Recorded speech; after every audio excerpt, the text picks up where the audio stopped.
Hi, I'm Brian E. Denton, author of the book A Year of War and Peace and the poetry collection Inspiration. Welcome to my channel. This video is part of a series I'm doing on Dante's Divine Comedy.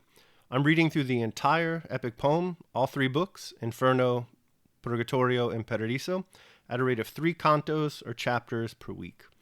I'm doing this as kind of an independent contribution to Baylor University's 100 Days of Dante Project. If you haven't heard of that project, go ahead and click through on the link I provide down in the show notes. It's absolutely fantastic. The videos that they produce are a lot better than the videos I'm producing, I promise. I think you'll like it very much. If this is your first time visiting my channel, first of all, welcome. And also I'd invite you to please consider liking this video and subscribing to the channel. That would really help me out a lot. I've set the goal of getting to 200 subscribers by the end of October. I think at the time of recording, we're at 163. So we can get there. It's totally doable, especially with your help. So I thank you in advance for that. A quick note on the organization of my videos. They're split into a few different parts. The first part is this introduction, which you're watching now. That'll be followed by a synopsis, where I will cover the basic plot and action of the canto under discussion. This part will be followed by the characters and themes part, wherein I will talk about the characters and the themes. And after that, there's the takeaways. In the takeaway section, I offer my own personal thoughts on the canto and how we can use the canto to try to live better lives.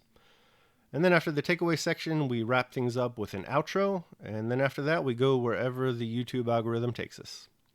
All right, so with all that in mind, let's get started. Dante's Inferno, Canto 13.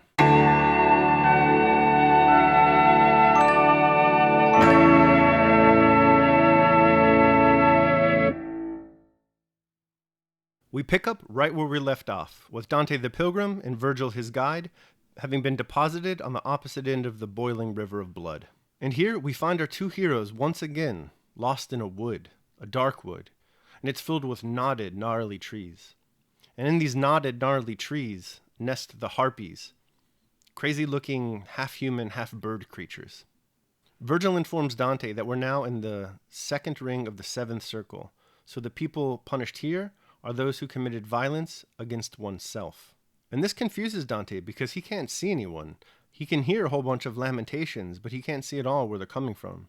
All he sees are the knotted, gnarly trees.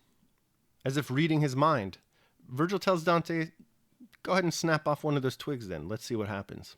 Dante does this, and right away the tree starts screaming. And in addition to this, Dante notices what appears to be sap dripping out of the tree where he broke off the twig. But upon closer inspection, it's not sap at all, it's blood. And this is how we learn that these aren't just trees and different types of vegetation. These are the souls of the sinners being punished in this second ring of the seventh circle of hell. And after the violated tree calms down from his initial burst of pain, he launches into this grandiloquent, classically formulated speech. Now, the tree uses a lot of poetic language to describe his life and the sin that he committed, so for purposes of this synopsis, I'll just make it very brief and easy to understand. Basically, his story is this. He served at court to Frederick II, and he served very well. He was very honorable. Until one point, when he got in trouble with Frederick II. In fact, he got in so much trouble that, the drama in his life just became overwhelming, and he took his own life. Then, wrapping up his speech, the tree implores Dante that if he ever returns to Earth, could he please do all he can to restore the tree's, reputation. Then the two pilgrims asked the tree how their souls came to be embodied in this vegetation, and if anyone in this forest ever escapes it. The response is brief and not good. Basically what happens is that when a person commits the egregious sin of committing violence against oneself and has their soul eternally damned to hell, Minos takes that soul, and he distributes it to a predetermined spot. And in that spot, the soul transforms into the trees and the vegetation that we've seen so far in this canto. And then for all eternity, the harpies feed upon them, and this causes them awful pain. Eventually, presumably on the final day of judgment, their bodies will be returned to them, but only to hang from the trees and the bushes that their souls have become. At this point in the canto, two souls burst into the scene, and they're running. They're running hard, and they're running scared. We don't quite see at first what they're running from, but one of them just can't keep up this pace, so he dives behind some bushes. And at this point, we see what they're running from, and it's terrifying. It's a pack of wild, rabid, canine creatures.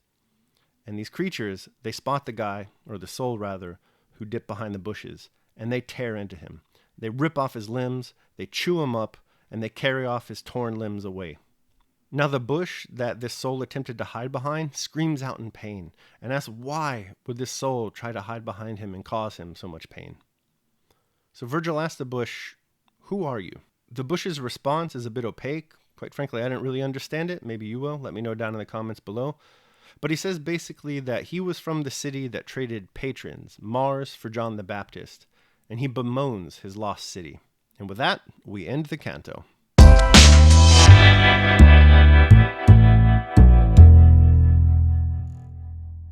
The characters introduced in this canto are those poor souls trapped forever within the vegetation of the second ring of the seventh circle of hell. And in them, we find all the thematic material I'd like to talk about today. We'll talk about the contrapasso, we'll talk about the harpies, we'll talk about how this canto seems to suggest that there's an intimate connection between body and soul. We'll also talk in this canto about how negativity might relate to violence against oneself. And then finally, we'll talk about how the dark wood in this canto relates, maybe, to the dark wood of the opening canto. The contrapasso. So this one is fairly obvious. I'm sure you caught it. But for those of you who have maybe just joined for the first time in this video, let's review first what the contrapasso in Dante is.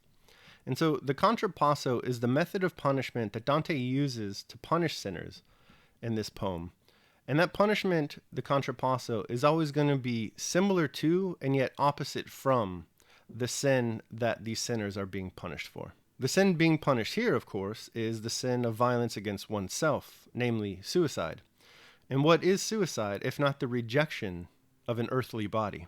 Suicide victims destroy their earthly bodies. Here in hell, however, they live forever as vegetation, mostly trees and brush. So how is this similar to, and yet opposite from, the sin that they committed during their earthly life? Let's start with the similarities. So the similarities are that in both the afterlife and in the earthly life, that these sinners both inhabit living matter. During their earthly life, they inhabited their human bodies. This is composed of living matter, obviously. And then in the afterlife, down there in hell, their souls also inhabit living matter, only this is vegetable matter. And what about the differences? Well, there's at least two differences so far as I can tell. The first difference is this. The sin of their earthly life was that they did violence to this living matter. That's what got them down into hell. And then once they got there, down in hell, it's no longer themselves that are doing violence to their living matter. It's these harpies that are constantly chewing on their leaves and chewing on the twigs, the bark, whatever, and causing them great pain. And yet another difference is this. During their earthly life, the living matter, the human body, mysteriously, although increasingly less so, is able to give rise to the intellect and to spirit, right? Contrast that with the difference down in hell. It's a vegetative state. There is no true consciousness, no true spirit, and definitely no connection to God. In addition to the contrapasso of the canto, the harpies are also thematically relevant to the sin being punished down here. So keep in mind that the sin being punished down here is violence against oneself. And if you recall from our talk about Seneca and Dante himself, you know that the sin of violence against oneself is born from the vice of anger. And the vice of anger is frequently described in the classical literature as a bestial emotion, a beastly emotion. And so that's why we have the harpies in this canto. They're half beast and half human. And indeed, throughout the entire seventh circle of hell, remember up in the first ring, we had the minotaurs and the centaurs. Those are also half beast, half human creatures. So they represent the degradation of the human and the beastly appetites, the beastly anger that is being punished down here in this ring of hell. Okay, so now let's talk about how this canto can be said to represent the intimate relationship in Christianity between the body and the soul. Now, naturally, when thinking about this topic, one's mind goes automatically to 1 Corinthians chapter 6, verses 19 through 20. And those verses read as follows. Do you not know that your bodies are temples of the Holy Spirit, who is in you, whom you have received from God? You are not your own. You were bought at a price. Therefore, honor God with your bodies. I'm also reminded of that great story from the Gospel of Matthew, where Jesus, having just come into town, comes across a paralyzed man on a bed. Jesus Christ says to this paralyzed man, "Take heart, your sins are forgiven." And this provokes great anger amongst the scribes who are collected there watching this happen. In reply, Jesus asks whether it's easier to say that your sins are forgiven or to tell a paralyzed man to just stand up and walk. To illustrate his point, Jesus tells the paralyzed man that all his sins are forgiven, his soul is cleansed, and to get up, to gather his bed, and to walk home. His body is cured. So through these Bible verses and many others, we see that there is an intimate connection between the body and soul in the Christian tradition. And this might be why, for Dante, violence against oneself ranks higher, or at least seems to be more blameworthy than violence against others, because this is in a deeper ring of the seventh circle of hell than violence against neighbors, which happened in the preceding canto. Now I'd like to talk about the theme of negativity in this canto, and I'm not so sure actually where I want to go with this, so I'll just leave it as a question for you to answer down in the comments below. But there is something here to think about in the way the canto opens, in that the beginning of each stanza, or at least the first three, starts with the word non in Italian, and this is essentially no in English. So again, it starts with negativity right off the bat, no. And when repetition like this occurs in a poem, it's probably some amount of intentionality with the poet. So I think that he's trying to say something here, though I don't know exactly what. In addition to the word no appearing at the beginning of each of these three stanzas, there's also a great amount of negativity within these three stanzas. The forest is not marked by a path. There are no straight branches. There is no fruit. What do you make of this rich and I would say intentional negativity in these opening stanzas? Do you think Dante the poet could be saying that negativity leads to violence against oneself, or is at least associated with it? Or maybe does it mean that violence against oneself strips life of all of its beauty? Let me know what you think down in the comments below. Finally, let's talk about how we're once again inside a dark wood. Everyone, I'm sure, remembers the opening of this poem where Dante the Pilgrim finds himself in a dark wood. It's similar in some respects to the dark wood he finds himself in now down here in the seventh circle of hell. But the similarities don't end here. Look at the language that Dante the poet employs to describe both of the dark woods, both in the first canto and then in this canto down here. Here's the original Italian, and if you think my English pronunciation is bad, just you wait. Nel mezzo dei cammin de nostra vita, mi ritrovai por una selva oscura, c'è la diritta via era smarrita. Compare and contrast this with the dark wood that we find in the seventh circle of hell. Io sentia d'ogni parte trarie guai, e non vedea persone ce la facesse. Perciò tutto smarrito m'arrestai. I'm sorry. And so we see the use of this word smarrito, smarrita, not only in the first canto, but in this canto. And this word can have different meanings based on the context. It could either mean lost, as it did in the first canto, or it can mean bewildered, as it does in this canto. And I think it's important to note that Dante uses the dark wood as his setting in the first canto and in this canto. And just to emphasize this point, he also uses this same word. I think that he might be trying to say something here. And that is this. We don't quite know what originally led Dante the Pilgrim off of the right path in the opening canto. We never learned that. We just know that he is off of the right path. So it could be by using a dark wood here and a dark wood there, and the word smarrito, smarrita here and there, that maybe he's suggesting that what led him off of the right path was thoughts of suicide, thoughts of doing violence to himself. And you also have to keep in mind, and it kind of supports this theory, that at the time of the writing of the Divine Comedy, he was in a very bad place indeed. He had been exiled from Florence, so he was already feeling very down. So it could very well be that he was feeling suicidal, and that's what led him off of the straight path and put him into the dark wood. So let me know what you think of that down in the comments below. I'd be very interested to hear what you have to say.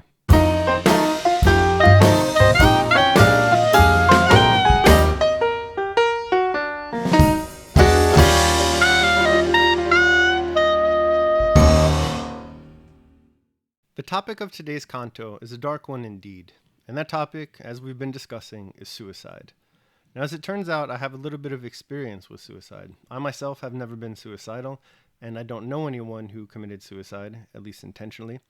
But I do have a few friends who have come to me over the years and shared with me thoughts that they were having about killing themselves, and this just breaks my heart. Further, suicide is on the rise fairly sharply and has been over the course of the last few decades in the United States. So, what I'd like to do here for this takeaway is just talk for a moment about suicide and depression, which, in my wholly uninformed and unscientific opinion, is probably a major contributing factor to the rise of suicides in this country. So, the first thing I'd like to say to anyone watching this who may be having suicidal thoughts is that you are loved. This is true.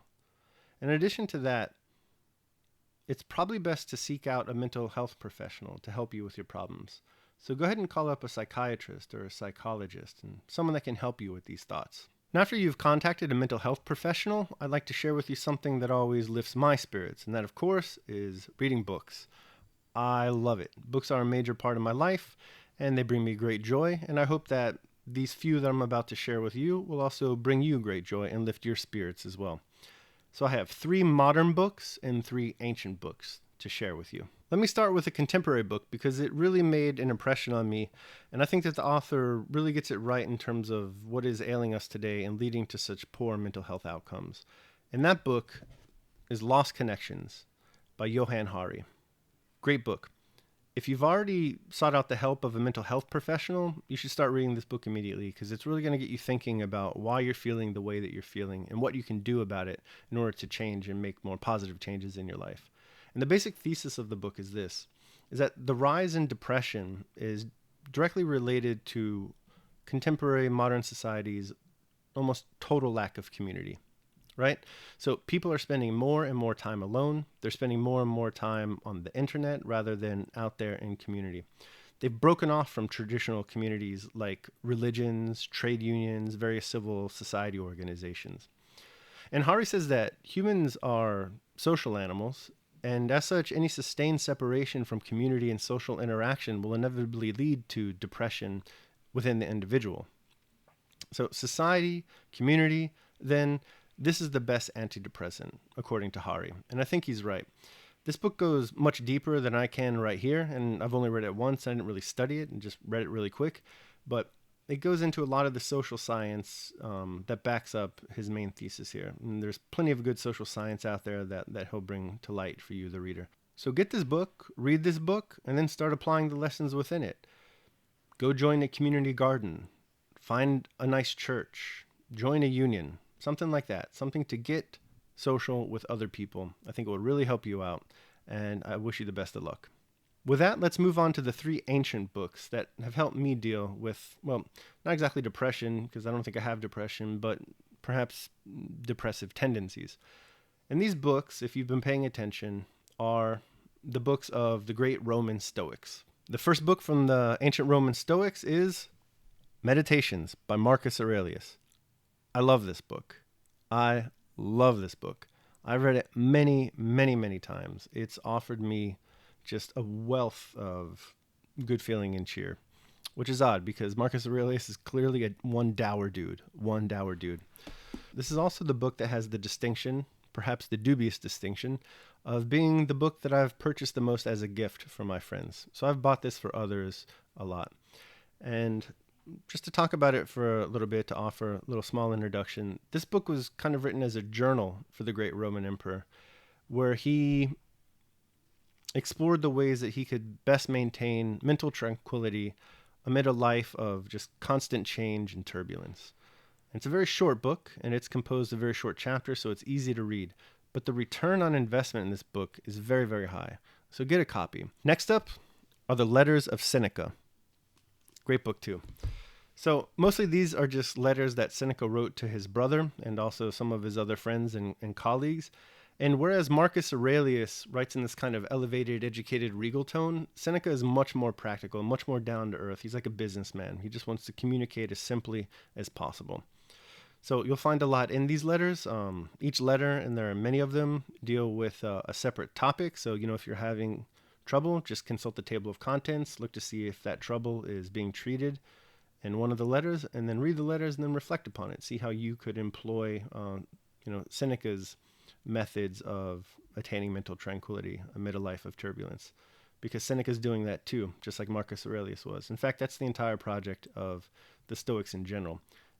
They are essentially pessimists who understand that human existence, like the Christian metaphysics of the fall in the post-lapsarian world, is one of misery and suffering. And so they take that as a given, and then they ask themselves how to live in such a world while maintaining, as best as one can, a state of mental tranquility. And I think they succeed. I love all these books. And so to conclude, I would bring your attention to the Discourses of Epictetus. So this is more Stoic wisdom and well worth the read. In terms of people who overcame adversity, Epictetus provides a great example.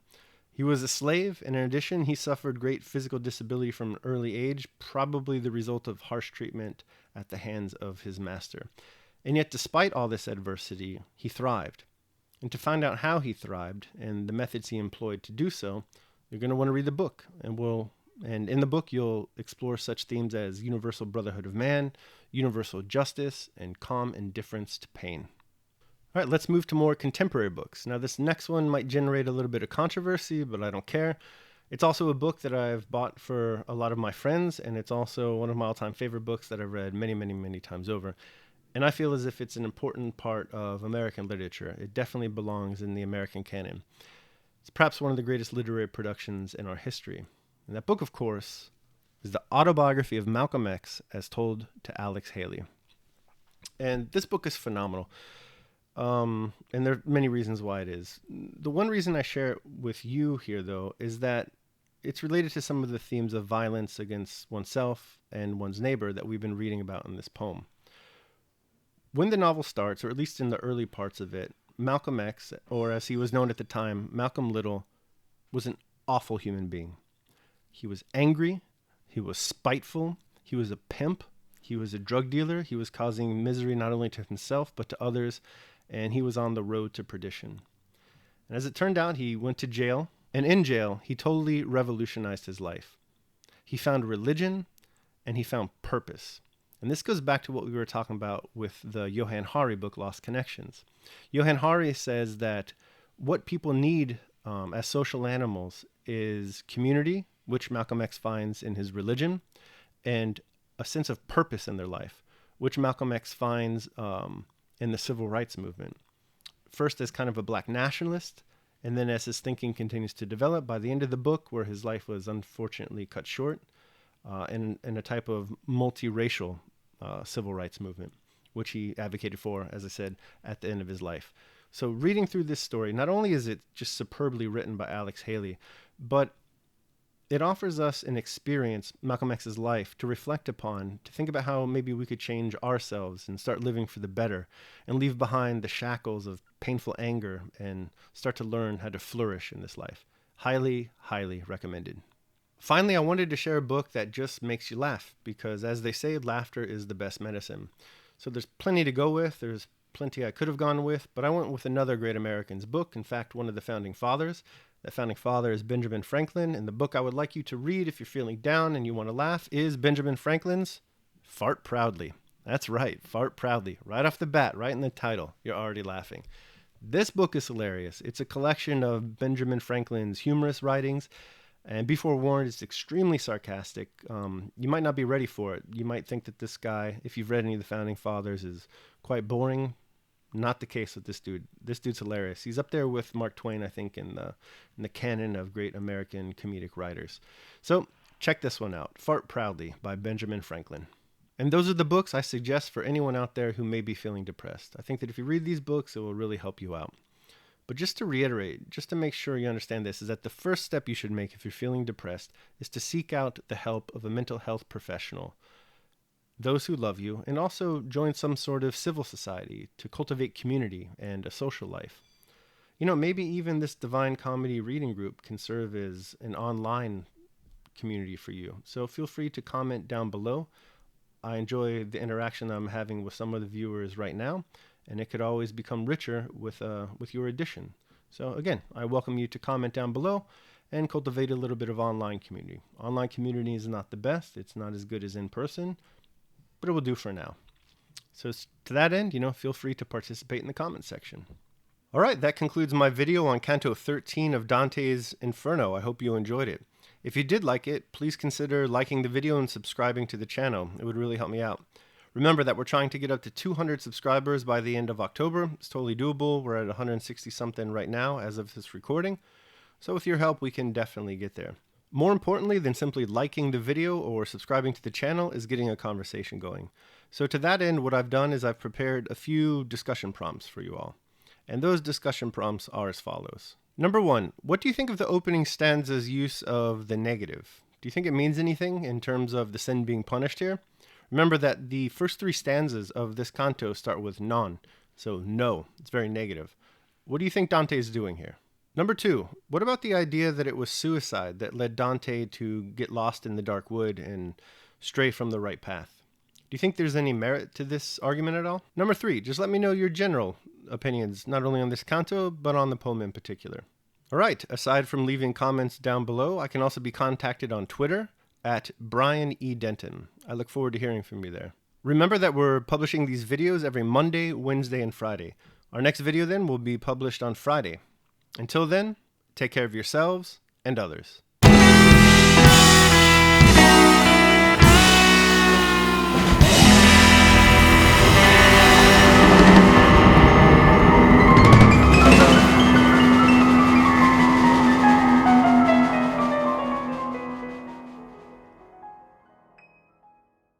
And these are actually the same words, though with a masculine and a feminine ending.